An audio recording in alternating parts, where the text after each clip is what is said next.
जीत का महोत्सव। किरण दीपावली की छुट्टियों में छात्रावास से घर लौटी। अब घर का हाल बेहाल था। सब तरफ सामान बिखरा था। घर में सफाई तथा रंग रोगन का महाअभियान चल रहा था। एक बार तो उसे यह भी समझ नहीं आया कि वह अपना सामान कहाँ रखे। दीपावली पर घर की सफाई वाली बात किरण के लिए नई नहीं थी। किरण कई वर्षों से शहर में रहकर पढ़ाई कर रही थी। पढ़ाई की हानि नहीं हो, इस कारण किरण दीपावली के दिन ही घर पहुंचती थी। उसे घर सजा धजा मिलता, खाने को कई पकवान भी बने होते थे। इस बार वह दीपावली से कुछ दिन पूर्व घर पहुंच गई थी। आ गई किरण, दादी ने कहा, और अपने काम में जुट गई। दादी का ऐसा रूखा व्यवहार देखकर किरण का मन कुछ उखड़ गया। वह एक कुर्सी पर चुपचाप बैठ गई। तभी दादाजी आ गए। उनके हाथ में सामान के थैले थे। उन्होंने किरण को देखा तो खुश होकर बोले, किरण, तू यहाँ बैठी है? मैं इसे बस पर देखकर आया हूँ। लगता है यह पहले वाले बस स्टैंड पर उतरकर जल्दी से घर आ गई। दादाजी की बात सुनकर किरण उठकर उनके पास गई, पैर छूकर आशीर्वाद लिया। तभी दादी किरण के लिए चाय पराठा ले आई। किरण को चाय के साथ दादी के हाथ का मसाला पराठा बहुत पसंद था। दादाजी की बातों ने किरण की मन स्थिति ठीक कर दिया था। पराठे की खुशबू ने किरण को पुलकित कर दिया था। वाह, मज़ा आ गया, कहते हुए किरण ने एक हाथ में पराठे की पुंगी रोल तथा दूसरे हाथ में चाय का मग पकड़ लिया। किरण इधर उधर घूमती हुई नाश्ता करने लगी। तभी चलो, मेरा भार हल्का हुआ, मेरा कुछ काम किरण संभाल लेगी। किरण की दादी ने कहा, तुम्हारा नहीं भार तो मेरा कम हुआ। किरण मेरा काम कर दिया करेगी। बार बार बाजार जाना मुझे अच्छा नहीं लगता। किरण, मैंने तेरी दादी को कितनी बार समझाया है कि एक बार में सारे सामान बता दिया करो, मगर इसकी समझ में यह बात आती ही नहीं।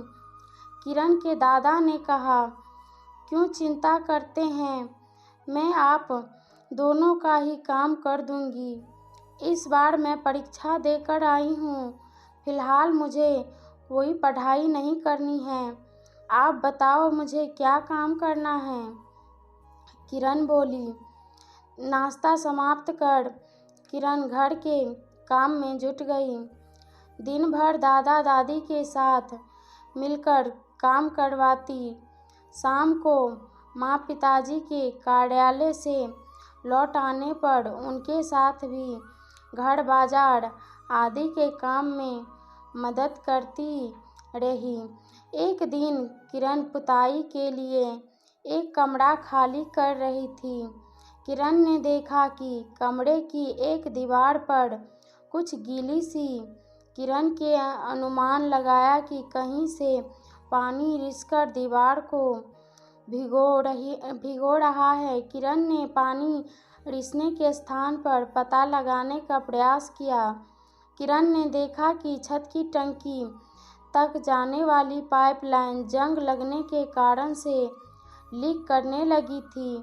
किरण ने दादाजी को यह बात बताई। पिताजी को फ़ोन कर नल ठीक करने वाले को बुलवा लिया। पिताजी की बताई दुकान से आवश्यक सामान भी ले आई थी। कुछ समय में पाइपलाइन ठीक हो गई। सब लोग पूरी ताकत से काम में लगे थे। दिवाली के पहले सभी काम पूरे जो करने थे। धनतेरस को शेष रही खरीदारी भी कर ली गई।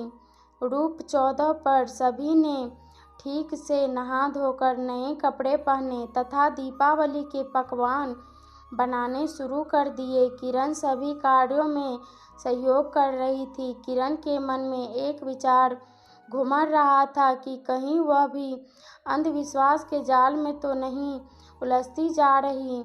लक्ष्मी पूजा के बाद तो उसके मन की बात ओटो पर आ गई थी। क्या लक्ष्मी पूजन से धन आता है पिताजी? उसने पिताजी से प्रश्न किया। किरण को अपने पिताजी के वैज्ञानिक दृष्टिकोण पर पूरा विश्वास था। क्या दीपावली पर हमें केवल लाभ तो मिलता ही है? किरण के पिताजी ने कहा। यह बात तो है, किरण बोली। भारत कृषि प्रधान देश है। दीपावली पर किसान फसल काट कर घर लाते हैं। फलस्वरूप लक्ष्मी को घर लाने के लिए किसानों को खेतों में निरंतर जंग लड़नी होती है। जीत का प्रश्न मनाना जरूरी है कि नहीं? पास बैठे किरण के दादाजी ने कहा। ऐसी जीत जिसका लाभ पूरे समाज को मिलता है। जय हो दीपावली की। इस बात पर मुंह मीठा हो जाए, किरण बोली तथा सामने रखी थाली में बेसन की चक्की का एक टुकड़ा मुंह में रख लिया। अगर आपको यह दीपावली की कहानी पसंद आई हो तो वीडियो को लाइक, चैनल को सब्सक्राइब जरूर करें। वीडियो को लास्ट तक देखने के लिए धन्यवाद।